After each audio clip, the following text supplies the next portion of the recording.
नमस्कार व्यूअर्स, मैं हूं अमीश देवगन और आप देख रहे हैं देश का सबसे लोकप्रिय कार्यक्रम आर पार। बिहार में सुशासन वाली ब्रांडिंग का दावा आपने बार बार सुना, कई बार सुना होगा, लेकिन इस सुशासन की रियल पिक्चर हम आपको आज दिखाने जा रहे हैं, क्योंकि नीतीश बाबू के सुशासन वाले बिहार में कहीं पत्रकारों को मारा जा रहा है, कहीं ठेकेदार की हत्या हो रही है और कहीं दरोगा को गोली मार दी जाती है। और तो और नाग पंचमी पर जब जुलूस निकलता है तो उस पर भी पत्थर बरसाए जाते हैं, आगजनी की जाती है, छतों से सुनियोजित तरीके से पत्थरबाजी हो जाती है। लेकिन सुशासन राज वाली बिहार पुलिस को इसकी भनक तक नहीं लगती। और जब सवाल पूछा जाता है तो नीतीश कुमार की पार्टी के नेता कहते हैं बिहार छोड़िए, देश की चिंता कीजिए, क्योंकि मोदी जी के राज में भारत का लॉ एंड ऑर्डर पाकिस्तान से नीचे जा चुका है। लेकिन मामला सिर्फ नीतीश कुमार वाले शासन का नहीं है। कांग्रेस पार्टी के बड़े नेता और पूर्व राज्यपाल अजीज कुरैशी मरने मारने की बात पर उतर आए हैं। वो कह रहे हैं कि हम एक हद तक बर्दाश्त करेंगे, जब पानी हद से गुजर जाएगा तो मुसलमानों ने हाथ में चूड़ियां नहीं पहन रखी, ये उनका बयान है।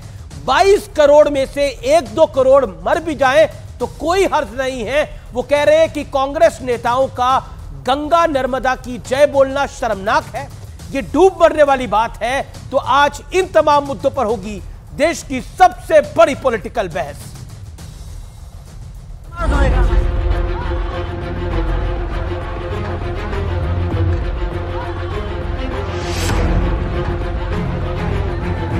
ये उस सुशासन की तस्वीर है जिसके दम पर दिल्ली में सरकार बनाने का दावा हो रहा है।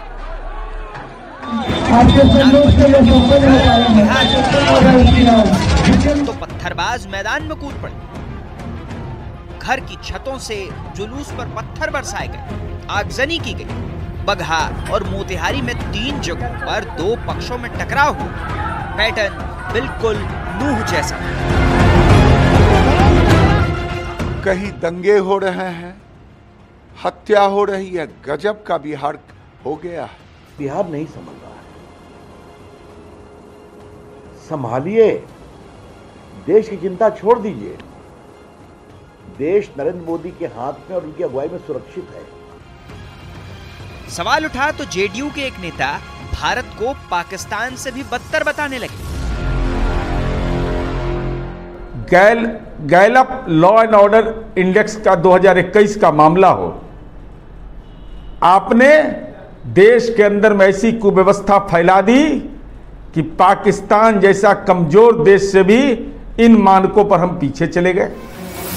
अब जरा सुशासन राज की कुछ सुनहरी तस्वीरें देख लीजिए। जहानाबाद में सरकारी दफ्तर में घुसकर सरेआम अधिकारी पर पिस्तौल तान, जान से मारने की धमकी तक दी गई, रंगदारी मांगी गई।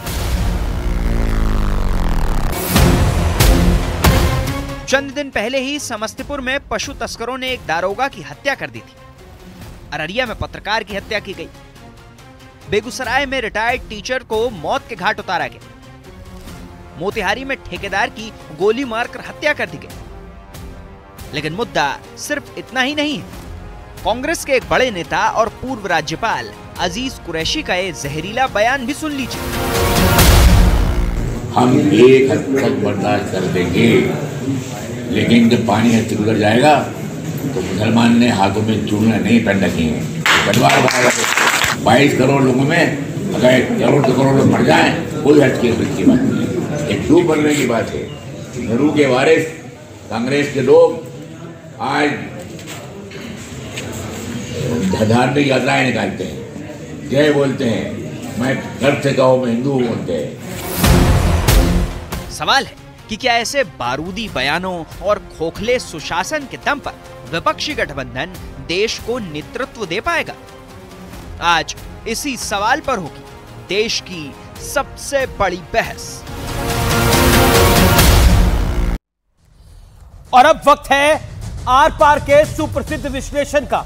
आइए आपको मैजिक वॉल पे दिखाते हैं इंडिया के शासन वाले ट्रेलर का विश्लेषण, यानी ये जो गठबंधन है INDIA, इसके शासन वाले गठबंधन का विश्लेषण क्या है, सुनिए। ट्रेलर नंबर 1, बिहार में नागपंचमी के जुलूस पर पत्थर चले और जब पत्थर चलाने की बात सामने आई तो पाकिस्तान से खराब कहने लगे जेडीयू के नेता।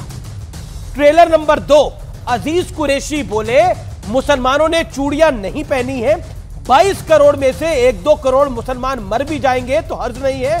कांग्रेस के नेताओं को गंगा नर्मदा की जय बोलना शर्मनाक है। अब मैं बढ़ता हूं आगे।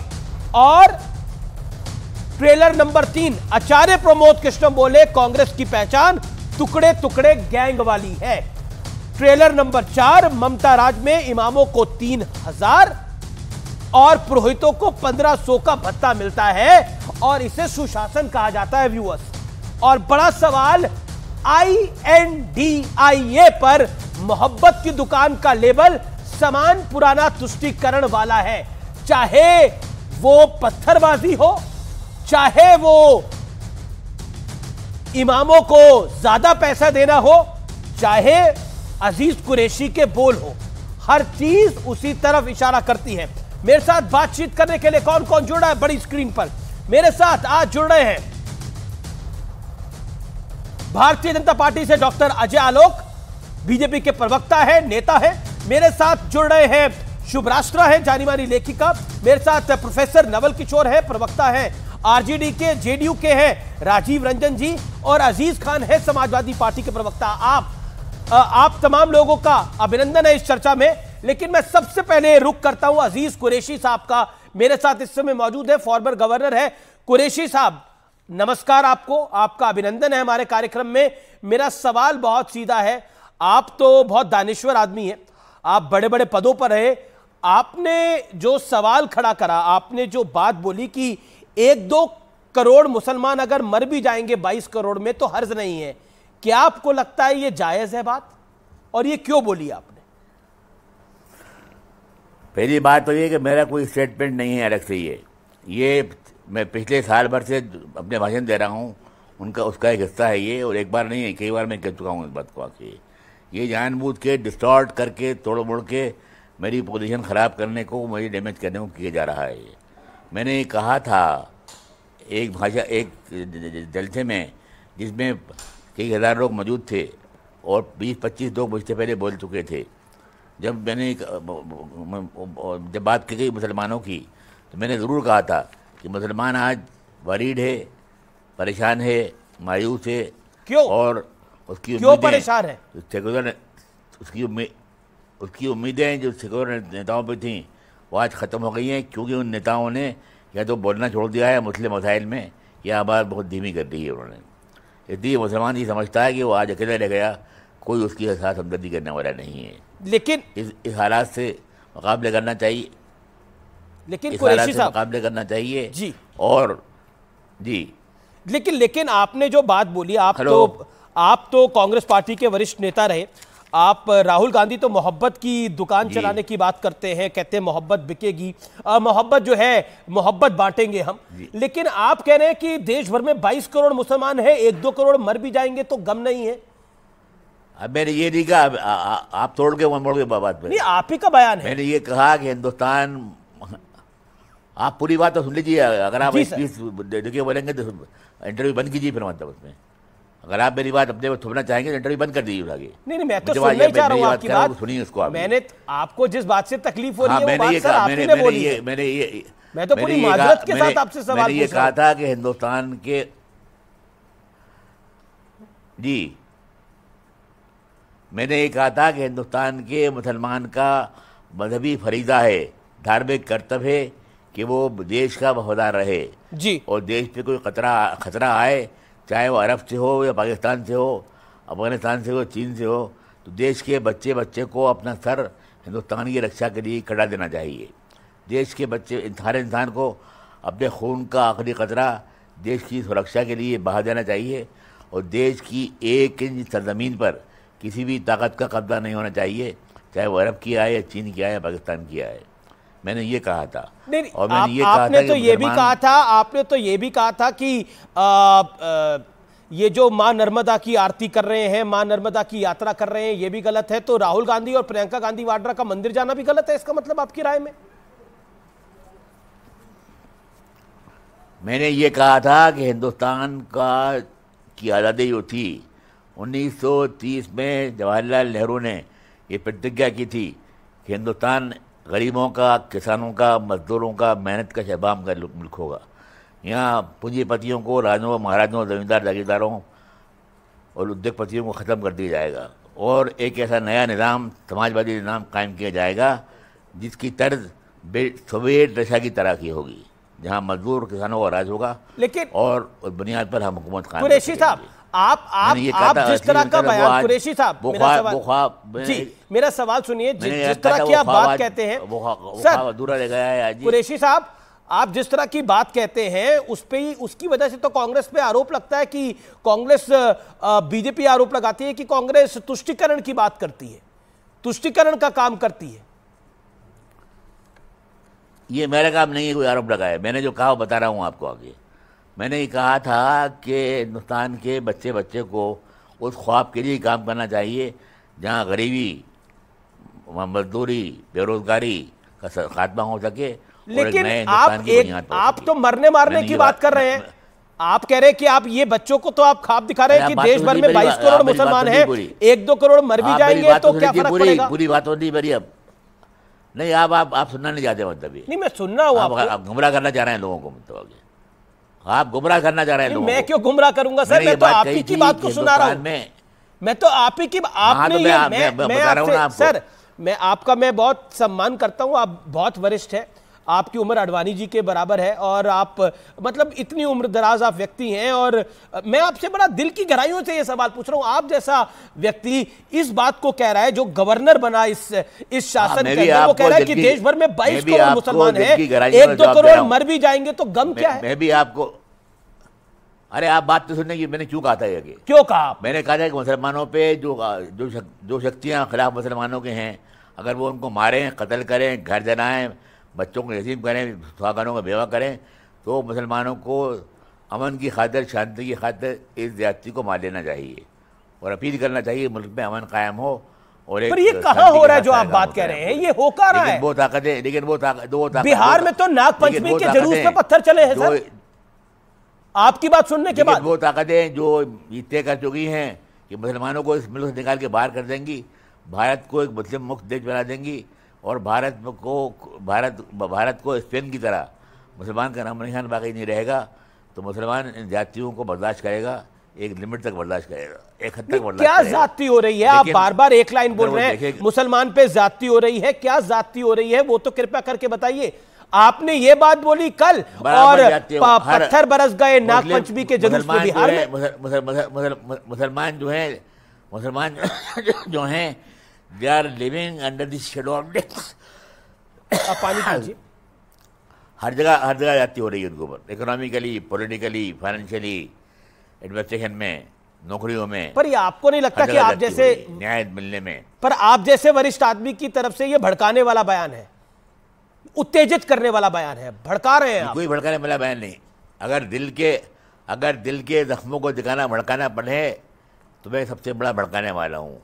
अगर ये कहना है कि हिंदुस्तान में अगर कोई खतरा आए तो अपनी जान कुर्बान कर दो, हर बच्चा मर जाए मुसलमान का और तिरंगा झंडे की आसमान शान नहीं हो ना पाए, अगर ये भड़काने वाला बयान है तो मैं भड़काया हुआ बयान दे रहा हूँ। अब आप अपनी बात को बदल रहे हैं, आप बोल रहे हैं मुसलमान खतरे में रहेंगे, और आपने कहा मुसलमान खतरे में, और अभी भी आपने यही बोला और फिर अपनी बात को ट्विस्ट कर रहे हैं। फिर रिपीट कर रहा हूँ, खतरे में है, मतलब हर तरह खतरे में है, मतलब उनकी भविष्य सर, खतरे में मुसलमान नहीं है, देश के वो राजनेता हैं जो तुष्टीकरण से अपनी रोटियां सेकते थे। दिक्कत ये हो गई है जो आप सेक रहे हैं, मेरे ख्याल से। मैं तो सिर्फ देश की बात कर रहा हूं। मेरे हिसाब से तो मेरे देश के अंदर हिंदू, मुसलमान, सिख, ईसाई सब प्यार से रह रहे हैं। अच्छा ये बताइए, आप मुसलमानों के इतने बड़े रहनुमा बन रहे हैं, 72 के 72 फिरके मुसलमानों के किस देश में देखने को मिलते हैं? 72 के 72 फिरके किसी इस्लामिक देश में नहीं है, सिर्फ हिंदुस्तान में है। और हिंदुस्तान में किस लिए है ये आपको भी पता है और मुझे भी पता है। मैं कोई खाली मुफ्ती नहीं हूँ जो आपके ऊपर फतवा दूँ। मैं आपसे इतना ही कह रहा हूँ, खाली कहना चाहता हूँ कि मैंने ये कहा था जी कि मुसलमानों को सबसे आगे आकर देश की सुरक्षा करना चाहिए और देश के विकास के अंदर योगदान देना चाहिए। तो ठीक है सर, आपने अपनी बात को रखा, आपने अपनी बात को रखा, आपने हमें समय दिया, आपका बहुत बहुत धन्यवाद। लेकिन मुझे लगता है कि भारत एक सुरक्षित देश है, यहाँ पे किसी भी धर्म के लोग असुरक्षित नहीं है। मेरा निवेदन है कि हम देश के अंदर प्रेम की भावना को बढ़ाएं, ना कि नफरत की भावना को बढ़ाएं। ये मेरा प्रयास रहता है हमेशा। मेरे साथ डॉक्टर अजय आलोक इस समय। सर जी, सर आप अपनी बात को रखिए पूरा। सर बोलिए कुरैशी साहब।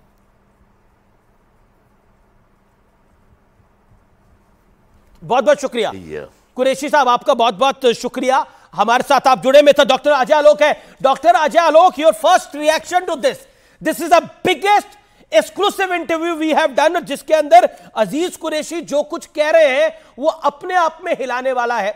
और कुल मिलाकर वो ये कह रहे हैं कि देश का मुसलमान तो खतरे में है ही। और जब उन्होंने ये बात बोली और उसके बाद हमने देखा बिहार के एक इलाके के अंदर, वहां पर नागपंचमी के जुलूस पे पत्थर भी चल गए और जेडीयू नेता उसको पाकिस्तान से कंपेयर कर रहे हैं। देखिए अमीश, ये एक पैटर्न बन गया है। आप नूह की हिंसा याद कीजिए कि नूह की हिंसा के पहले भी 4-5 दिन पहले से वीडियो सर्कुलेट होना शुरू हुआ था, जिसमें खुलेआम कहा जा रहा था कि लेके आओ जुलूस, इस बार दिखा देंगे इनको, इस बार दिखा देते हैं कैसे ये जुलूस लाते हैं। सुना है वो बजरंगी भी आ रहा है, घुसने नहीं देंगे नूह में। इस तरह से बातें इंसाइट की गई और जुलूस पे हमला हो गया। ये अजीम कुरैशी जी का बयान कल आता है, परसों आता है, 2 जगह उत्तर प्रदेश में इन पे एफआईआर भी दर्ज होती है। मध्य प्रदेश में फिर इन्होंने भाषण किया और सीधे कहा कि मुसलमानों ने हाथ में चूड़ियां नहीं पहन रखी हैं, 1-2 करोड़ मर भी जाएं तो क्या फर्क पड़ता है। कांग्रेस को भी कोसा, कहा कि पार्टी ऑफिस में बुतों की पूजा करते हैं, मुसलमान किसी का जर खरीद नहीं है। उसी पैटर्न के तहत बिहार में आज नागपंचमी का जुलूस निकलता है, कल उस पर हिंसा हो जाती है। ये कांग्रेस पार्टी का ही चरित्र है। ये कांग्रेस पार्टी को गाली देना, थोड़ी बहुत लाइन बोलना जी कि ये पूजा करने लगे हैं, ये करने लगे हैं, नेहरू की कांग्रेस है ये एक सिर्फ हल्का सा डेविएट करने का तरीका है। पैटर्न वही है, मुद्दा वही है। गांव में एक कहावत है ना कि पुराने चावल को रखा जाता है और शादी ब्याह में निकाला जाता है 5-10 साल के बाद। तो ये 10 साल के बाद का ये पुराना चावल फिर से निकल रहा है और इस तरह के भी पुराने चावल निकलते रहेंगे। मत भूलिए, हमारे देश के पूर्व उपराष्ट्रपति हामिद अंसारी भी इसी तरह का बयान दे चुके हैं जी कि इस राष्ट्र में मुसलमान खतरे में है, जिसपे काफी बवाल मचा था। उपराष्ट्रपति बन गए, गवर्नर बन गए और मुसलमान इनको खतरे में दिखाई दे रहे हैं। लेकिन मैं रुक करता हूं, मेरे साथ जेडीयू के प्रवक्ता हैं, क्योंकि जेडीयू का शासन है। राजीव रंजन जी, आवाज आ रही है आपको मेरी? लगता है राजीव जी तक आवाज नहीं पहुंच पा रही। नवल किशोर के पास चलता हूं। प्रोफेसर नवल किशोर, आपके गठबंधन के साथी ये कह रहे हैं, आपके गठबंधन के ये साथी कह रहे हैं, इसमें क्या बड़ी बात है? भारत का लॉ एंड ऑर्डर तो पाकिस्तान से भी नीचे चला गया है। मतलब एक जगह हिंसा होती है और एग्जाम्पल पाकिस्तान का दे रहे हैं, क्यों? नहीं, उन्होंने तो आधार भी बताया कि क्यों दे रहे हैं। आप तो सामने में इंटरव्यू ले रहे हैं और जो बात वो बोल रहे हैं उससे अलग मतलब निकालकर एक चित्र और चरित्र बनाने का कोशिश कर रहे हैं कि देश का मुसलमान वास्तव में भारत के लिए खतरा है। जब वो बात खुद कह रहे हैं, इन फर्स्ट पर्सन जो इंटरव्यू में बोल रहे हैं, उसको भी आप झुटलाने पे तुले हुए हैं। अमीश जी, अभी भी समझ जाइए, मुद्दा ही महत्वपूर्ण है इस देश के लिए। अगर आप देश प्रेमी हैं तो मुद्दों पे बात कीजिए। आप व्यक्ति पे और व्यक्ति के बातों पे जाते हैं तो ये तो भाजपा के लोग कहते हैं कि हिंदू खतरे में है। कैसे हो सकता है हिंदू खतरे में? आप बताइए। जिस तरह का बात भड़काने वाले आपकी बात कितने नवल जी, आप प्रोफेसर हैं और आप बहुत दानिश्वर व्यक्ति हैं। आपने बिल्कुल सही कहा। अगर भाजपा के लोग कहते हैं हिंदू खतरे में है और वो कहते हैं कि 5-7 करोड़ हिंदू भी तैयार हो जाए तो मैं बीजेपी के नेताओं को भी छोड़ूंगा नहीं। अगर किसी ने बोला है तो मुझे बताइए, उसको लाइव बुला के उसकी खिंचाई मैं करूंगा। लेकिन अजीज कुरैशी ने क्या बोला? आप जिस अजीज कुरैशी का समर्थन कर रहे हैं उस व्यक्ति ने क्या बात बोली? उन्होंने बोला कि मुसलमानों के साथ अन्याय हो रहा है और मुसलमानों ने चूड़ियां नहीं पहन रखी हैं। भड़काने का काम कर रहे हैं वो। और जब मैं उनको आईना दिखाने का काम कर रहा हूं, आप कह रहे हैं कि नहीं करना चाहिए। मुझे लगता है कि मोहब्बत फैलनी चाहिए, नफरत खत्म होनी चाहिए, और आप अजीज कुरैशी को सपोर्ट करते हैं इस बात के लिए। बताइए जो दल पिछले 10 साल से सिर्फ नफरत ही फैला रहा है, भीड़ हिंसकों की संख्या बढ़ा रहा है, पूरे नफरती वातावरण पैदा कर रहा है, उसको आप कह रहे हैं कि शांति फैला रहा है। भाजपा का कोई ऐसा सदस्य नहीं है जिसके मन में घृणा नहीं है, जिसके मन में नफरत नहीं है। तमाम तरह के कार्यकर्ता से लेकर नेता तक। आपने अनुराग ठाकुर जी को नहीं सुना था क्या? देश के गद्दारों को गोली मारो, ये सुना नहीं था? आप गिरिराज सिंह को आए दिन नहीं सुनते हैं क्या? कितने नेताओं के नाम हैं जो कि नफरती भाषण बोलते हैं और इस देश के लोगों को गुमराह करते हैं। ये तो पूरे सार्वजनिक पटल पे है। आप तो ये भी नहीं देखे होंगे लगता है कि जवाब ले लेते ओके। डॉक्टर अजय लोक पूछ रहा है तो उसको कैसे धमका रही है? डॉक्टर अजय लोक रिस्पॉन्ड टू प्रोफेसर नवल। सबसे बड़ी बात नवल जी को मैं ये बात बताना चाहूंगा कि अनुराग ठाकुर ने कहा था देश के गद्दारों को, और जवाब भीड़ ने दिया था। और मुझे लगता है कि भीड़ का जवाब अगर गद्दारों के साथ क्या करना चाहिए तो किसी भी मुल्क में, किसी भी राष्ट्र में, गद्दार किसी भी राष्ट्र में, एक मिनट किसी भी देश में जाइएगा और उस देश के अगर देश के देशभक्तों से पूछिएगा कि देश के गद्दारों के साथ क्या करना चाहिए तो जवाब वही मिलेगा। उसको भड़काना नहीं कहते नवल जी। देश के गद्दारों के साथ क्या करना चाहिए कोई आपसे पूछेगा तो आप भी यही कहेंगे। आज एक लाइन की बात हो रही है, आज एक लाइन की बात हो रही है। क्या आपको भी लगता है कि देश का मुसलमान खतरे में है? हाँ या ना जवाब दे दीजिए मेरा। आप भी पोजीशन क्लियर कर दीजिए। क्या आरजेडी को लगता है कि देश का मुसलमान खतरे में है? डॉक्टर अजय लोक को प्रोफेसर साहब एक एक करके आप दोनों बड़े सिस्टमैटिक तरीके से बोलते हैं। 30 सेकंड डॉक्टर अजय लोक बात रखते हैं, फिर प्रोफेसर नवल किशोर आप 30 सेकंड रख लीजिएगा। डॉक्टर अजय लोक। मैंने सिर्फ ये कहा कि इस विश्व के किसी भी मुल्क में जाके अगर कोई नेता पूछेगा अपनी जनता से और भीड़ से कि देश के गद्दारों के साथ क्या करना चाहिए तो पूरे विश्व के हर देशभक्त के मुंह से यही आवाज निकलेगी जो उस दिन उस भीड़ के मुंह से आवाज निकली थी, अनुराग ठाकुर के मुंह से नहीं निकली थी। पहली बात। दूसरी बात, क्या आरजेडी को भी लगता है कि इस देश का मुसलमान खतरे में है? हाँ या ना में आरजेडी नवल जी जवाब दे दें, बात खत्म। ठीक है। आपको लगता है कि अजीज कुरैशी सही बोल रहे थे कि आप अजीज कुरैशी को डिफेंड कर रहे थे प्रोफेसर साहब, क्या आप अजीज कुरैशी की बातों को डिफेंड करते हैं व्हाट ही सेड? और नागपंचमी के जुलूस पे जो पत्थर चले, जो वहां बाइकें जलाई गई, जो वहां पर आगजनी हुई, उसके लिए रिस्पॉन्सिबल कौन है, लोकल प्रशासन या नरेंद्र मोदी? अरे अमीश जी, आप सवाल भी पूछते हैं और जवाब का अर्थ भी आप खुद ही बनाते हैं। कितने चमत्कारी पत्रकार हैं आप तो कुछ और काम कीजिए। यहाँ पे जो काम कर रहे हैं, एक तरह का मत बनाने का कोशिश कर रहे हैं। इस देश में जो शासक दल है, सत्ताधारी दल है, उसको लग गया है कि उसके टिकट कट चुके हैं। जो बिहार में परिवर्तन 1 साल पहले हुआ है वो देश में परिवर्तन का संकेत मिल रहा है। अब मुद्दों पे वो बात नहीं करेंगे, नौकरी पे बात नहीं करें। मैं अजय आलोक जी से पूछना चाहता हूं, देश क्या विदेश का कौन नेता है, कौन मंत्री है जो प्लेटफॉर्म, जो मंच पे जाके और मंच से समर्थक से पूछता है कि बताओ देश के गद्दारों के साथ क्या करना चाहिए? इसका मतलब है कि देश के गद्दारों की पहचान और उसका काम करने के लिए केवल वही ठीक है। प्रोफेसर साहब हजारीबाग में भीड़ हिंसकों को माला कैसे पहना रहे थे? ठीक है, कैसे पहना रहे थे? ठीक है, वो लोग रेपिस्टों लेकिन जवाब नहीं आया प्रोफेसर साहब। तो उनको बताना चाहिए। प्रोफेसर साहब, नागपंचमी के जुलूस पे पत्थर चलाना आप उसको जायज मानते हैं? मैं बड़ा सिंपल सवाल पूछ रहा हूं, आपको लगता है नागपंचमी के जुलूस पर पत्थर चलना सामान्य और जायज है? देखिए ये सवाल, ये तो वैसे, अरे अमीश देवगन जी, लगता है कि अनुराग ठाकुर से आप ज्यादा प्रभावित हैं। ये ऐसा ही सवाल है जैसा वो पूछ रहे थे और अजय आलोक भाई बोल रहे हैं कि ऐसा सवाल पूछना चाहिए। आपका बड़ा प्रेम लग रहा है कि कोई भी आप इस डिबेट में 8वीं बार अनुराग ठाकुर का नाम लेकर आ रहे हैं। अनुराग ठाकुर के साथ आपकी मोहब्बत हो सकती है, प्रेम हो सकता है, आपके मित्र हो सकते हैं। उसको बोलेगा कि ये सुशासन वाला है मामला। लेकिन मैं आपसे नागपंचमी, कि पत्थर मैं आपसे बेसिक सवाल पूछ रहा हूं सर। मेरे सवाल में अगर कोई त्रुटि है तो मुझे बताइए। प्रोफेसर साहब आप तो जानी जान है। प्रोफेसर साहब आप तो जानी, मेरे सवाल में कोई त्रुटि है तो बताइए। मैंने बेसिक सवाल पूछा, एक घटना घटी, नागपंचमी के जुलूस में पत्थर चलते हैं। मैं बेसिक सवाल पूछ रहा हूं, क्या पत्थर चलना जायज है, आगजनी होना जायज है? सवाल मेरा बड़ा बेसिक है, जवाब दीजिए ना इस बात का। या आप अपनी सरकार को डिफेंड नहीं कर पा रहे, करतूते ऐसे। नहीं अमीश देवगन जी, ये जो सवाल है ना, ये सवाल ऐसा ही है जैसा अनुराग ठाकुर भीड़ से पूछ रहे थे। अजय आलोक जी कैसे बोल रहे हैं कि अजय आलोक जी अभी बोल रहे हैं ना, अनुराग ठाकुर भीड़ से पूछ रहे थे। अच्छा, मैं राजीव रंजन जी के पास चलता हूं। मैं पहले उनके पास जाना चाह रहा था, लेकिन ठीक है, you made point. Ajay Alok, शुभ राष्ट्र, I will come back to you, लेकिन मुझे एक पर्सपेक्टिव लेना है। राजीव रंजन जी, ये जो नागपंचमी के जुलूस पे पत्थर चले हैं, इसके जिम्मेदार नीतीश बाबू हैं या नरेंद्र मोदी हैं?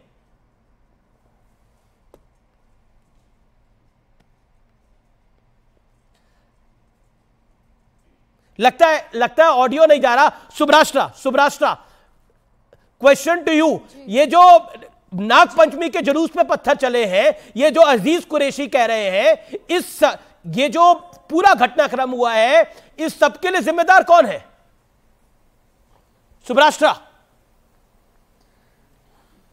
कॉन्स्टिट्यूशनली तो law and order state subject है, तो स्टेट में जो इसकी सरकार होगी जिम्मेवार उसको ठहराया जाएगा। चलिए, हो सकता है मैं उस प्रोसेशन के दौरान जो हिंसा हुई उसके लिए प्रशासन को जिम्मेवार 1 मिनट न भी मानूं कि कुछ अराजक तत्वों ने किया, तो उसके बाद क्या हुआ? उसके बाद तो अब हम देख रहे हैं कि आरजेडी के नेता तो एक्सेप्ट करने को ही तैयार नहीं है कि कुछ हुआ भी। अगर एक्सेप्ट नहीं कर रहे हैं और उनसे सवाल पूछा जा रहा है तो अनुराग ठाकुर पे उछल कर जा रहे हैं। मैं तो उन्हीं से पूछती हूं, आज नवल किशोर जी बता दें कि आरजेडी का ऑफिशियल स्टैंड क्या है, देश के गद्दारों के साथ क्या किया जाना चाहिए। आप परिष्कृत भाषा का ही प्रयोग कीजिए, लेकिन बताइए ना कि देश के गद्दारों के साथ क्या किया जाए। नवल किशोर, प्रोफेसर नवल, देश के साथ गद्दारी करे, आरजेडी का क्या स्टैंड है, उसके साथ क्या किया जाए। मुझे मालूम है कि ये नारा अगर लगता है, अगर लालू यादव ये नारा लगाए कि देश के गद्दारों, देश के गद्दारों को, तो जनता को क्या कहना चाहिए आपके हिसाब से? ठीक है सुब्राष्ट्रा, आपने सवाल पूछा, आप 10 सेकंड में प्रोफेसर किशोर का जवाब सुनिए ना। Professor Naval Kishore, reply. नहीं, देखिए, सुब्राष्ट्रा जी के पास इससे भी कठिन और बेमतलब के सवाल हो सकते हैं कि वो जन्मजात आरजेडी के विरोधी हैं। उनके भाषा में, उनके सोच में सब कुछ है, लेकिन मैं सिंपल इसका उत्तर देता हूँ कि जो भी लॉ एंड ऑर्डर की समस्या है उसका उत्तर तो कानून ही तय करेगा। ये तो उत्तर प्रदेश तो है नहीं कि पुलिस के घेरे में गोली मार दिया जाता है और कानून में उनका विश्वास नहीं है, उनको बुलडोजर पे विश्वास है। अगर राज्य का मामला है तो आपने मणिपुर में तार्किक सवाल पूछा आपसे, प्रश्न पूछा, क्यों नहीं बर्खास्त किया? देश के गद्दारों के साथ क्या सलूक किया जाना चाहिए? आप कौन होते हैं ये पूछने वाले सवाल? गोली नहीं मारना, मंत्री बनाया गया है ये सवाल पूछने के लिए। आप ऐसे निकम्मे सरकार ही ये सवाल पूछते हैं? कौन मंत्री का कौन सा कॉन्स्टिट्यूशनली कौन सा मंत्री को कहा गया है कि आप मंच पे जाकर सवाल? अच्छा, एक सेकंड, कौन सा लॉ के अंदर ये कहा गया है कि नरेंद्र मोदी? प्रोफेसर नवल किशोर, आप शांत रहिए। देखिए, और मेरे को ये समझ नहीं आ रहा, सुब्राष्ट्रा ने सवाल चलिए गलत पूछ लिया, थोड़ी देर के लिए मैं एग्री कर लेता हूं, सुब्राष्ट्रा को ये सवाल नहीं पूछना चाहिए था। चलिए, नागपंचमी के जुलूस पर जिन्होंने पत्थर चलाए वो कौन थे? जिन्होंने नागपंचमी के जुलूस पे आगजनी करी वो कौन थे? बताइए। वो सरकार तो आपकी, शासन तो आपका है। प्रोफेसर नवल किशोर, अब इस सवाल का जवाब दीजिएगा। नहीं, सरकार, अब अनुराग ठाकुर पे बच जाइएगा। देखिए, बिल्कुल सरकार उसका पहचान करती है, उसको गिरफ्तार करती है और जेल के अंदर डालती है। ये सरकार का काम है। नहीं, मैं कह रहा हूं सरकार क्या कर रही थी? लेकिन वहां पे नागपंचमी का जुलूस निकल रहा था, लोग ऊपर से पत्थर बरसा रहे थे, पेट्रोल बम चला रहे थे, सरकार क्या कर रही थी? सरकार आपको रिपोर्ट दे देगी क्या कर रही थी, लेकिन ये सरकार को रिपोर्ट देनी चाहिए। पूछने वाले कि ऐसा नहीं है ये कोई। नहीं, आप बिल्कुल देनी चाहिए, कार्रवाई भी कर रही होगी। ये देखिए, ये सरकार कार्रवाई करने वाली है, प्रायोजित करने वाले लोग जो हैं वो मणिपुर और हरियाणा में दिख रहे हैं। नहीं, बिल्कुल। क्या हरियाणा की सरकार से सवाल नहीं पूछा? मनोहर लाल खट्टर से सवाल नहीं पूछा? ओके, जवाब नहीं, बिल्कुल। क्या वहां बुलडोजर नहीं चले?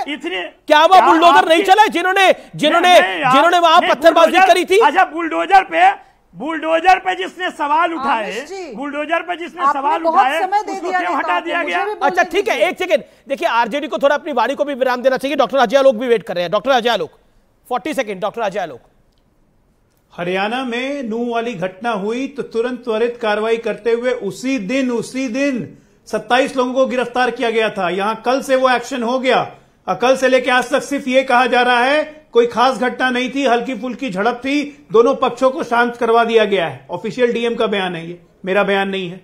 एक भी गिरफ्तारी कल से लेकर अभी तक नहीं हुई है। तो क्यों? किसको बढ़ावा दिया जा रहा है? किसको बढ़ावा दिया जा रहा है? अरे डीएम, मुझे ये बताने को मंजूर मत कीजिए कि डीएम कौन है और एसपी कौन है। अब एक दूसरी बात करता हूं, ये जानबूझ के किया हुआ प्रयोग है, ये शांत बैठे, ये प्रयोग है। एक बयान होता है और उसके बाद इस तरह की घटनाएं होती हैं। क्या आप मानते हैं कि क्या आप लोग भी मान गए अजीम कुरैशी की तरह कि मुसलमान सुरक्षित नहीं है और यही बात मुसलमानों को कहना है हमेशा? क्या एज अ पॉलिटिकल पार्टी आपका स्टैंड यही है जो अजीम कुरैशी का है? बस हां या ना में जवाब दीजिए। क्या आपको लगता है इस देश में हिंदुओं से सुरक्षित मुसलमान नहीं है जो अजीम कुरैशी कह रहे हैं? और क्या आपको नहीं लगता है कि इस बात से सांप्रदायिकरण बढ़ेगा? जी, मैं जवाब लूंगा। मैं कुछ नहीं होता है। मैं ब्रेक के लिए रुक रहा हूं। मैं ब्रेक के लिए रुक रहा हूं।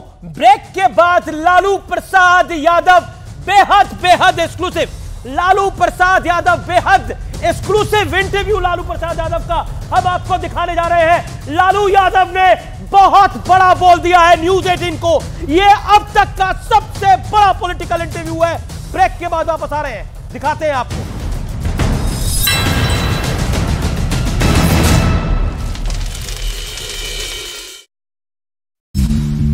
इस दौरान प्रदर्शनकारियों ने वहां जमकर तोड़फोड़ की। वहां से आई तस्वीरों में टोल प्लाजा का शीशा टूटा हुआ दिखाई दिया, जिसके बाद वहां भारी संख्या में पुलिस बल को तैनात कर दिया गया। लाठियां लेकर भी यहाँ पर अपने हथियारों के साथ यहाँ पर पुलिस पूरी तरह से मुस्तैद है, क्योंकि इन्होंने टोल प्लाजा को नुकसान पहुँचाने की कोशिश की। प्रदर्शनकारियों का आरोप है कि जिस हाईवे के लिए टोल लगाया गया वो काफी बदहाल है। साथ ही उन्होंने चेतावनी दी कि जब तक टोल प्लाजा बंद नहीं किया जाता उनका प्रदर्शन जारी रहेगा।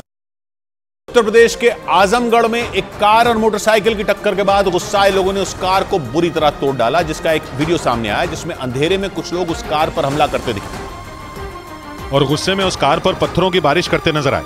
इस बीच एक आदमी ने कार के शीशे पर ईंट मारकर उसे तोड़ दिया। कुछ ही देर में वहां मौजूद भीड़ ने कार को कबाड़ बना दिया। पुलिस के मुताबिक आजमगढ़ में देर रात हुए इस हंगामे और उपद्रव की वजह उस कार के आगे फंसी मोटरसाइकिल थी। आरोप है कि आजमगढ़ के जीयनपुर कस्बे में कार सवार ने मोटरसाइकिल को टक्कर मारी, जिससे उस पर सवार शख्स दूर जा गिरा।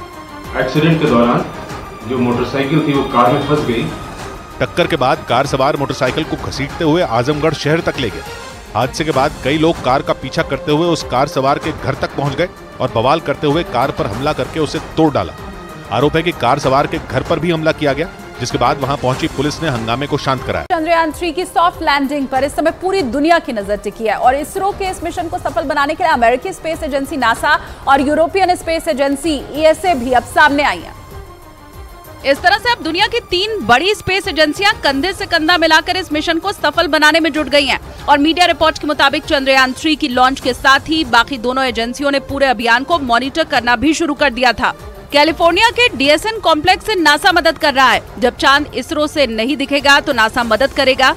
नासा चंद्रयान 3 से डेटा इकट्ठा करके इसरो को देगा। यान के डॉपलर इफेक्ट के लिए भी नासा मॉनिटर कर रहा है। रियल टाइम में स्पेसक्राफ्ट की जानकारी मिलती रहेगी। वहीं European space agency ESA messenger का काम करेगी। ईएसए के 2 ग्राउंड स्टेशन से मदद मिल रही है। चंद्रयान 3 सैटेलाइट को लगातार ट्रैक कर रहे हैं, एक संपूर्ण संचार चैनल की तरह काम कर रहे हैं। बेंगलुरु में मिशन संचालन टीम को डेटा दे रहे हैं। दरअसल लैंडिंग के पहले यान को 90 डिग्री पर मोड़कर लंबवत करना होगा और अगर इस चुनौती को पूरा कर लिया गया तो चांद की सतह पर सॉफ्ट लैंडिंग की उम्मीद और बढ़ जाएगी।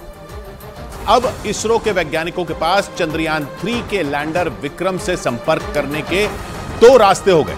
न सिर्फ लैंडर विक्रम ने ऑर्बिटर का स्वागत किया, बल्कि ऑर्बिटर ने भी लैंडर से जुड़ने के संकेत दिए। चंद्रयान 2 का यह ऑर्बिटर पिछले करीब 4 साल से चांद की कक्षा में घूम रहा है और अब जब चंद्रयान 3 उसके करीब पहुंचा तो दोनों के बीच सफलतापूर्वक संपर्क स्थापित हो गया। इसरो की तरफ से ट्वीट करके इसकी जानकारी दी गई।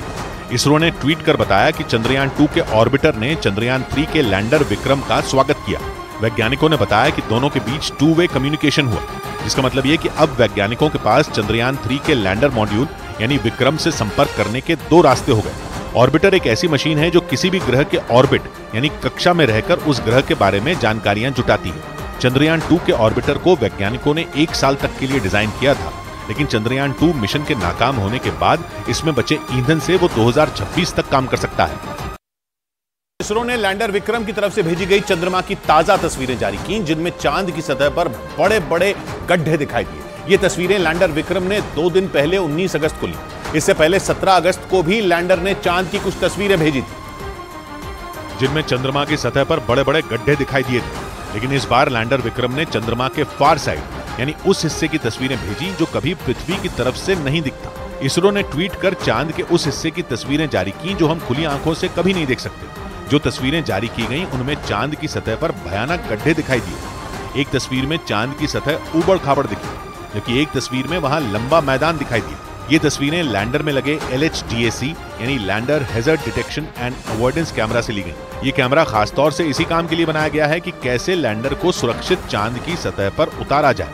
मतलब ये कैमरा लैंडर को उतरने के वक्त चांद की सतह पर मौजूद खतरों से बचाएगा। पाकिस्तान से आई सीमा हैदर के बाद बांग्लादेश की सोनिया अख्तर नाम की एक महिला अपने 1 साल के बच्चे के साथ ग्रेटर नोएडा पहुंच गई। उन्होंने दावा किया कि उनकी नोएडा में रहने वाले सौरभ कांत नाम के आदमी से 3 साल पहले शादी हुई थी और अब वो सौरभ कांत के साथ रहने के लिए बांग्लादेश से भारत आ गईं। ग्रेटर नोएडा पहुंची सोनिया अख्तर ने यह दावा किया कि उन्होंने 3 साल पहले सौरभ कांत से बांग्लादेश में शादी की थी, लेकिन जब वो यहाँ पहुंची तो उनके पति ने उन्हें साथ रखने से इनकार कर दिया। साथ ही उन्होंने आरोप लगाया कि उनके पति ने यहाँ पर किसी दूसरी महिला से शादी भी कर ली, जिसके साथ वो अब रह रहा है।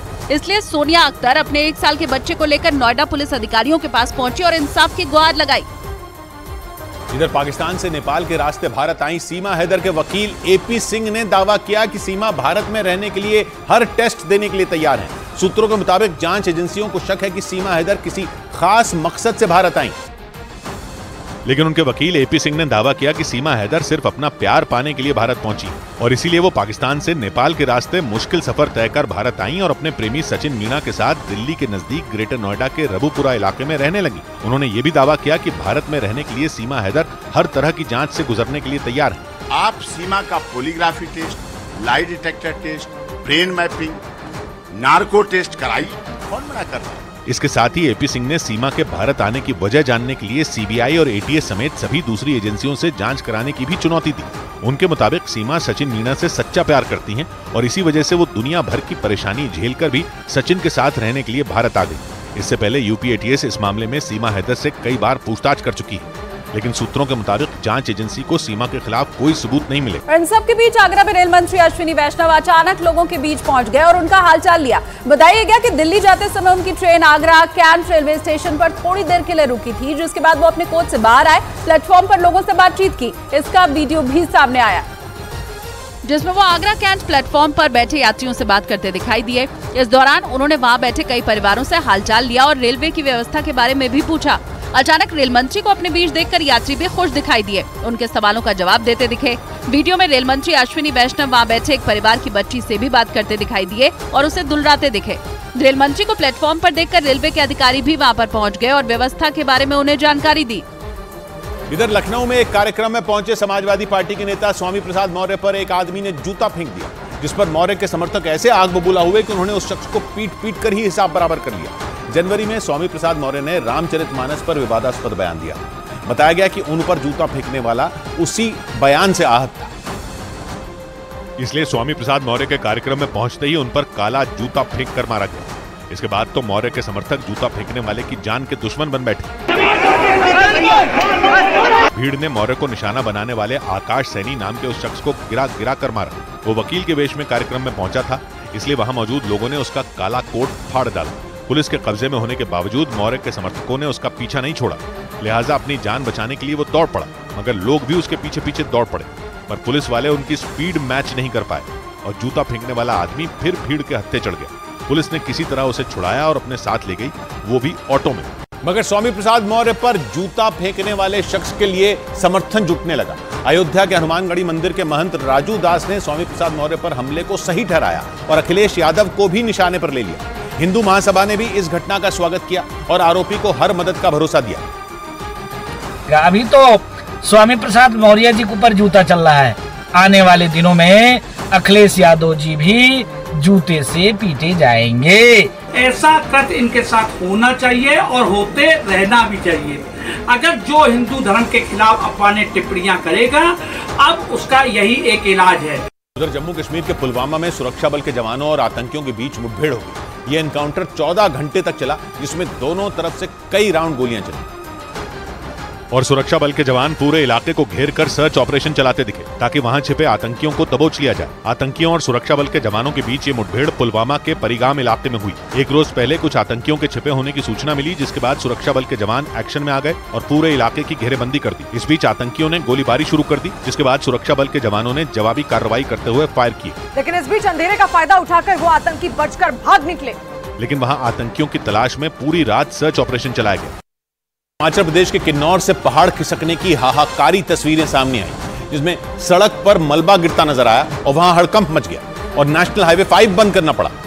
और वहां से जो तस्वीरें सामने आई उनमें पहाड़ से भारी मात्रा में मलबा गिरता दिखा और ऐसा लगा ऊंचाई से मलबे की नदी गिरने लगी, जिसके बाद हर तरफ धूल का गुबार उठने लगा और वो पूरा इलाका धूल से ढक गया और हर तरफ उड़ती धूल की वजह से लोगों को सामने खड़ी चीजें देखने में भी मुश्किल होने लगी। पहाड़ खिसकने की वजह से सड़क पर चट्टानें आ गिरी, जिसकी वजह से नेशनल हाईवे 5 पूरी तरह ठप हो गया। रास्ता बंद होने से वहां दोनों तरफ गाड़ियों की लंबी कतार लग गई और कई लोग सड़क पर ही फंस गए, जिसकी वजह से लोगों की परेशानी काफी बढ़ गई। उत्तर प्रदेश के फर्रुखाबाद में बाढ़ ने हाहाकार मचा दिया। वहां बाढ़ के पानी में करीब 85 गांव डूब गए, जिसकी वजह से गांवों का संपर्क मुख्य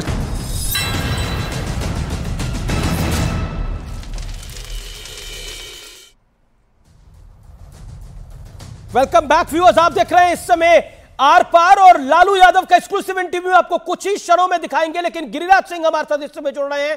आखिर गिरिराज जी, बिहार के प्रशासन को ऐसा क्या हो गया है कि धार्मिक यात्राओं पर आए दिन पत्थरबाजी हो रही है, लोगों की हत्या हो रही है, पत्रकार तक सुरक्षित नहीं है? गिरिराज जी, बिहार के मुखिया तीसरी दुनिया में जी रहे हैं। क्यों? केवल नरेंद्र मोदी जी को गाली दिलवा रहे हैं और उनको संविधान खतरे में दिखाई दे रहा है मोदी अगर आ गए तो, लेकिन सामाजिक समरसता को तार बिहार में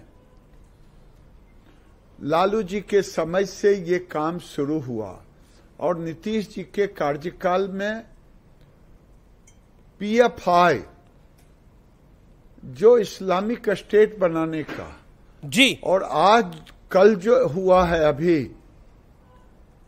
पश्चिम चंपारण और पूर्वी चंपारण के दोनों जगह, ये दिखाता है कि हरियाणा के मेवात की तरह, नूह की तरह ये घटना हुई है। हमारे हर साल वहां नाग पंचमी के अवसर पर शोभा यात्रा निकलते रहा। आखिर क्या कारण रहा जो पथराव आपने किया? क्या मैं 75 साल से कभी किसी हिंदू ने बिहार हो जी या देश का कोई भाग, आपके तजिया पर हमने पत्थर फेंका? हम लोग तो खुद तजिया में जाते थे जब छोटे थे तो, लेकिन ये कांग्रेस पार्टी और INDA टुकड़े टुकड़े गैंग के तुष्टीकरण जी। मेरा सवाल यह है कि नूह में भी ऐसी घटना हुई और यही पैटर्न बिहार में भी हमें देखने को मिल रहा है। धार्मिक यात्रा को निशाना बनाया गया है, आपको क्या लगता है? Your take. देखिए, ये साजिश का हिस्सा है, ये संयोग नहीं है, ये प्रयोग है, सोची समझी राजनीति के तहत। और ये राजनीति उनके एक स्थानों से उठता है जी, और फिर हर जगह बांटा जाता है। मेरा अगला सवाल गिरिराज जी, मेरा अगला सवाल, लेकिन जेडीयू तो कह रहा है कि पाकिस्तान की कानून व्यवस्था भारत से अच्छी है, इसलिए मोदी जी देश पर ध्यान दे। रिकॉर्डिंग हो रहा है, हम सवाल पूछ। पाकिस्तान की कानून व्यवस्था भारत से अच्छी है। ये कहा है जेडीयू के नेता ने। ये डूब करके मर जाएं, जहां 75 साल में एक भी हिंदू जो बच गया हो जिंदा लाश है, धार्मिक स्थलें टूट जाए। यहां आती है वो लेडीज क्या नाम है उसका, सीमा हैदर, सीमा हैदर, और दूसरे दिन पाकिस्तान में हिंदुओं का मंदिर बुलडोजर से ढा दिया जाता है, क्रिश्चियनों का घर जला दिया जाता है, उनके चर्च जला दिए जाते हैं। मेरा सवाल है, पूर्व राज्यपाल अजीज कुरैशी मरने मारने की बात पर बात कह रहे हैं। वो कह रहे हैं कि हम एक हद तक बर्दाश्त करेंगे, जब पानी हद से गुजर जाएगा तो मुसलमानों ने हाथ में चूड़ियां नहीं पहन रखी हैं। Your take, 30 seconds. मुझे लग रहा है कि इन पर कार्रवाई होनी चाहिए जी। ये कांग्रेस के तुष्टीकरण के कारण आज देश में इस्लामिक स्टेट बन रहे हैं, बड़ा आरोप है। ऐसे ऐसे जहर उगल रहे हैं संवैधानिक पद पर रहे हुए व्यक्ति, और कांग्रेस का मुंह बंद है। हमारे पूर्व उपराष्ट्रपति हामिद साहब जी, जब वो उतर गए तो भारत को गाली दिया। तो आज गाली ही नहीं जी, भारत में जहर फेंका जा रहा है, बांटा जा रहा है, ये तुष्टीकरण के लिए। और आज दुष्परिणाम ये हो रहा है कि कांग्रेस से अब संभल नहीं पा रहा। शुक्रिया आपका हमारे साथ जुड़ने के लिए। लालू यादव हमारे साथ, बहुत बहुत शुक्रिया आपका। लालू यादव का एक्सक्लूसिव इंटरव्यू में आपको कुछ ही क्षणों में हम दिखाएंगे। तेजस्वी यादव पर बहुत बड़ा बोले हैं, लेकिन मैं पहला रिएक्शन ले लेता हूं। मेरे साथ राजीव रंजन है। मैं दोबारा ये चौथी बार प्रयास कर रहा हूं उनके पास जाने का, शायद उन तक आवाज आ रही हो। राजीव जी, आवाज मिल रही है आपको मेरी?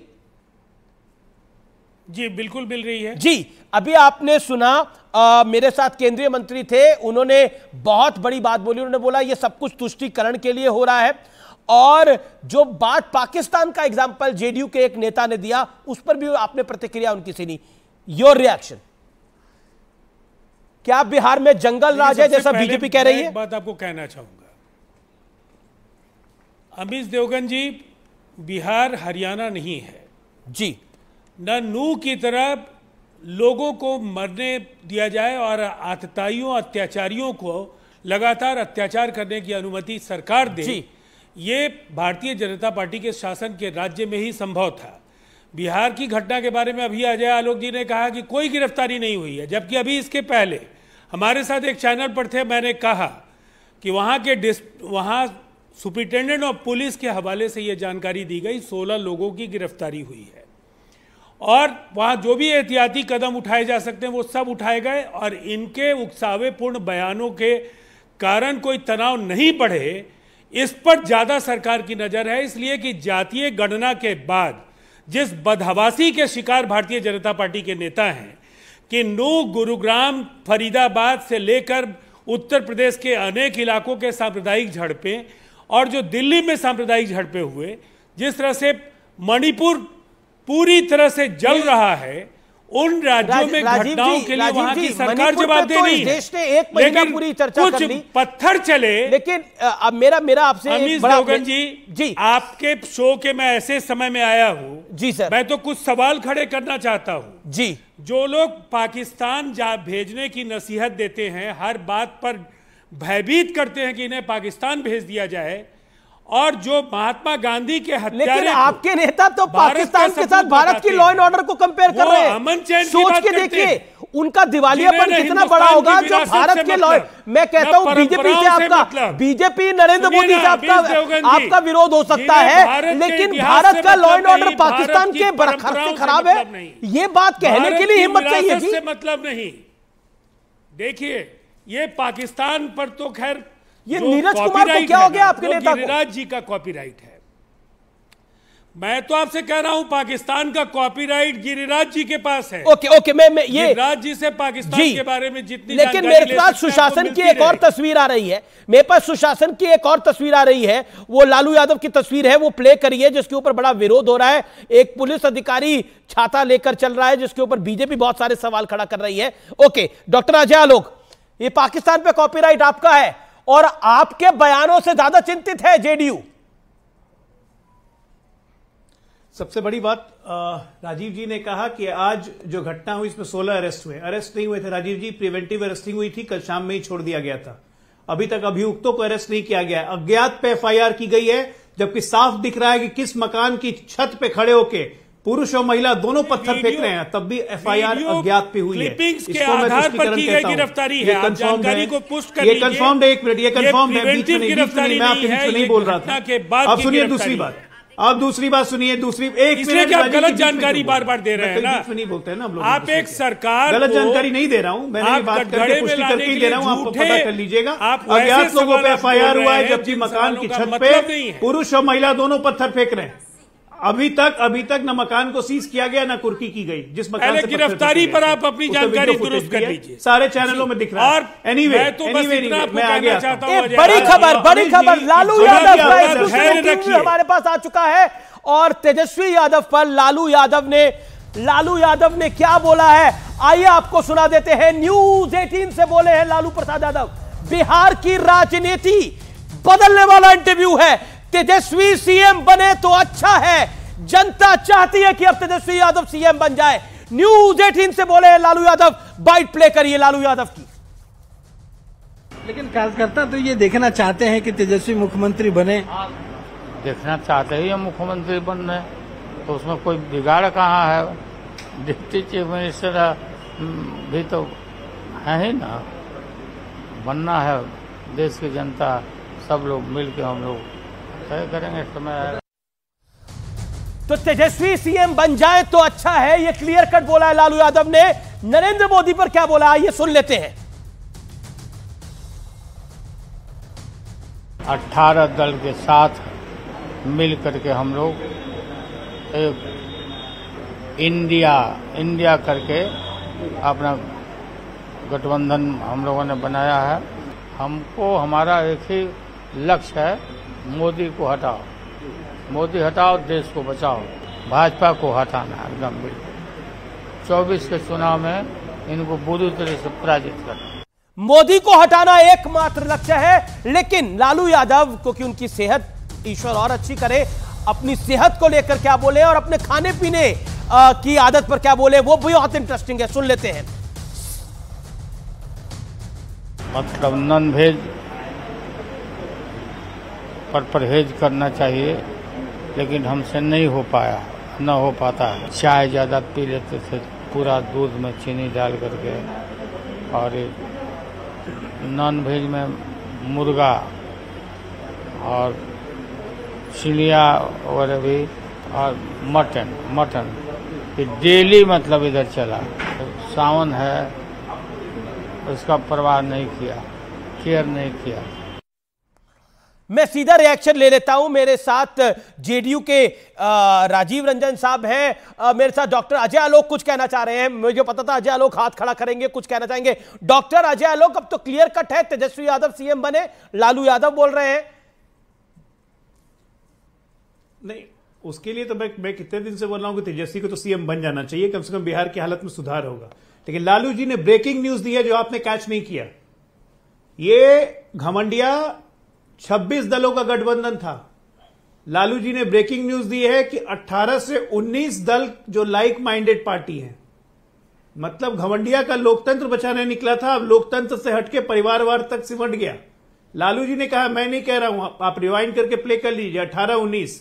दूसरा, अमित जी आपके लिए एक सवाल है, मेरे लिए। आप हर न्यूज का विश्लेषण करते हैं, मुझे एक विश्लेषण करके बता दीजिए कि ये जो भी एनडीए से अलग होता है उसको अचानक पाकिस्तान प्यार कैसे झलक जाता है। पता नहीं, जैसे कितने बरसों से पाकिस्तान को दिल में दबा के रखा हुआ हो। फारूक अब्दुल्ला अलग हुआ, उनको पाकिस्तान प्यार झलक गया। जेडीयू अलग हुई, उसको पाकिस्तान प्यार झलक रहा है, उसको इंडिया का लॉ एंड ऑर्डर पाकिस्तान से बेटर दिख रहा है। मे बी नीरज जी शायद बिहार के law and order. Rajeev Ranjan तो लालू यादव जी ने तो इच्छा जताई है, एक सेकंड, राजीव रंजन, लालू यादव जी ने तो इच्छा जताई है कि तेजस्वी सीएम बने। एक स्टेटमेंट आपने मेरा नहीं लिया, कहीं कोई संशय नहीं है भाई, और कोई जस्टिफाई नहीं कर रहे हैं आप। तेजस्वी अगर नहीं बात करने देना है तो फिर आप बुलाते क्यों? अपार संभावनाएं हैं जी, अपार संभावनाएं हैं, और वैसी स्थिति में भविष्य में क्या होगा ये कौन जानता है। एक पिता के तौर पर, एक वरिष्ठ राजनेता के तौर पर, उन्होंने अगर तेजस्वी यादव के लिए ये बातें अपनी इच्छा रखी हैं तो निसंदेह ये उनको अधिकार है। और जब बिहार में भविष्य में जो हालात होंगे उसके अनुरूप बिहार की राजीव जनता जी और जो राजीव जी आपको मैं बतौर प्रवक्ता बतौर नेता कई सालों कई दशकों से देख रहा हूं, लेकिन आज मैं आपकी कठिनाई को समझ रहा हूं और उस कठिनाई के साथ मैं आपकी कठिनाई को समझ रहा हूं। आपकी परेशानी ये है कि आप इसको निगल भी नहीं सकते, इसको उगल भी नहीं सकते, आपकी परेशानी सही है। लेकिन लालू यादव, आप दुविधा में मत रहिए। आप जितने आप दुविधाग्रस्त हो या नहीं हो, बिल्कुल मैं क्यों दुविधा में होगा, नहीं आप पर कोई लेकिन आप क्या चाहते हैं तेजस्वी बन जाए? क्योंकि लालू यादव कह रहे हैं लालू यादव कह रहे हैं उन्होंने बोला कि सावन में भी मैं नॉनवेज खाना नहीं छोड़ पा रहा और मेरी तबीयत ठीक नहीं है, वो उन्होंने अलग बात करी, लेकिन उन्होंने पॉलिटिकल जो बात कही कि जनता चाहती है तेजस्वी सीएम बन जाए। तो नीतीश, आपको लगता है कि नीतीश बाबू को छोड़ देना चाहिए? मैं कहां दुविधा में आपको दिखा? नहीं, आपके चेहरे पर दुविधा थी मैं नहीं जानता हूं, लेकिन मेरे चेहरे पर तो दुविधा कम से कम देखने वालों को नहीं दिखी होगी कि तेजस्वी यादव राज्य के उप मुख्यमंत्री हैं, राज्य की अगुवाई करने का मादा है उनमें। अगर उन्होंने एक पिता के तौर पर पुत्र के लिए इच्छा जाहिर की है या जनता का हवाला दिया है, तो मुझे इसमें कोई ओके जवाब असंतुलन भी नहीं दिखता है। 10 सेकंड। नहीं, निश्चित तौर से राजीव जी भी यही चाहते हैं और बाकी लोग भी यही चाहते हैं जब हो जाए। अब नीतीश जी जिस दिन अजीज खान से जान लेते हैं, अजीज खान से जान लेते हैं। माफी पहले तो अजीज खान, आपके पास बहुत देर बाद आ रहा हूं, लेकिन क्या करना चाहिए ऐसे में, आप जरा सलाह दीजिए अजीज भाई। देखिए अमीश भाई, आज आपने इंसाफ नहीं किया, लेकिन कोई बात नहीं, आप बड़े हैं, आप सम्मानीय हैं। एक बात आप समझिए, देखिए आप ये कह रहे हैं कि साहब माननीय लालू जी, अरे अजीज भाई, आपका सम्मान स्वीकार है, लेकिन आपसे बड़ा काहू मैं सर। सर आप हर मायने में बड़े हैं हमसे जी, आप हर सर मैं ये कह रहा था, देखिए हर बाप की ख्वाहिश होती है कि उसका बेटा बड़े मुकाम पर जाए, सीएम बने, पीएम बने, और अगर एक बाप की ख्वाहिश है तो इसमें क्या बुरी बात है? हर बाप की ख्वाहिश होती है। मुझे लग रहा है इसमें इसको पॉलिटिकली नहीं लेना चाहिए। एक बाप की, एक मां की ममता होती है, बाप की मोहब्बत होती है, उस मोहब्बत के द्वारा वो कह रहे हैं, तो मुझे लग रहा है इसको इसमें कहीं अन्यथा लेना नहीं चाहिए। अरे सर, ये घर की दुकान देने की बात नहीं है, घर की फैक्ट्री देने की बात नहीं है, एक सूबे का मुख्यमंत्री देने की बात है। आप तो ऐसे बात कर रहे हैं, देखिए बाप की ख्वाहिश होती है, मां की ख्वाहिश होती है, ये सूबे का मुख्यमंत्री बनाने की बात है।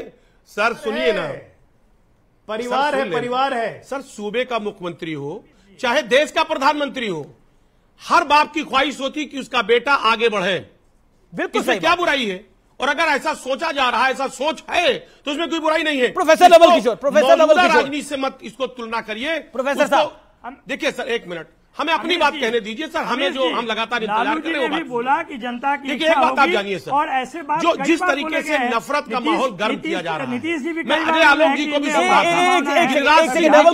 था। अजीज खान अपनी बात कर रहे हैं, आप ही के सहयोगी है, इंडिया वाले हैं ये लोग। अजीज खान 10 सेकंड और। सर सुन लेना सर, आप सर सुन ले सर, आप सुने। देखिए एक बात समझिए सर, इसमें कोई दो राय नहीं, चुनाव आ गया है।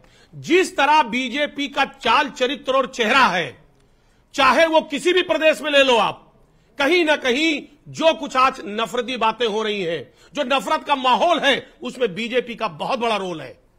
वो चाहती है, क्योंकि उसको पता है कि 2024 उसके हाथ से जा रहा है। आज उसके जो अपने दल हैं, उसके जो अपने साथी हैं, उसका साथ नहीं दे रहे हैं। कहीं ना कहीं मैनिपुलेट करके, मोल भाव करके, छोटे छोटे दलों को, जो 38 दलों को इकट्ठा किया है, वो मन से नहीं जुड़े। अच्छा, अजय लोग जवाब। अब आपने लंबा बोला, आपको पूरा 2.5-3 मिनट का वक्त मिल गया अजीज खान अपनी बात को रखने का। You made your point, okay, नफरत का माहौल पैदा करना चाहते हैं। और नफरत का माहौल कौन घोल रहा है? हिंदू धार्मिक जुलूसों पे कौन पत्थर फिकवा रहा है? कौन उनको डिफेंड कर रहा है? कौन कह रहा है 1-2 करोड़ मुसलमान हाथ में चूड़ियां नहीं पहनी है, मर जाएं तो मर जाएं? और आपके मुंह में दही जमा हुआ, अभी तक एक बार भी आपने भर्त्सना नहीं की अजीम कुरैशी की। घमंडिया गठबंधन के बैठे हुए हैं यहाँ पे लोग, देश में आग लगाना चाहते हैं। ये मोहब्बत फैला रहे हैं। कसाई के कोसने से गाय नहीं मरती है, कुछ नहीं होने वाला है देश को। Okay, let him answer. कसाई के कोसने से गाय नहीं मरती है। Sir, you made your point. Qureshi साहब कोसते रहे, आपने अपनी बात को रखा। ओके, बोलिए अजीज कुरैशी। माफ करिए अजीज खान।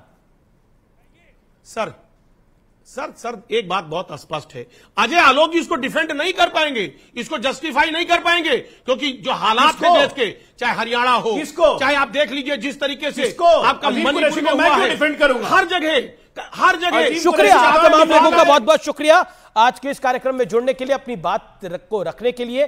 फिलहाल आर पार को यहीं समाप्त करते हैं। अगला कार्यक्रम ये देश नहीं झुक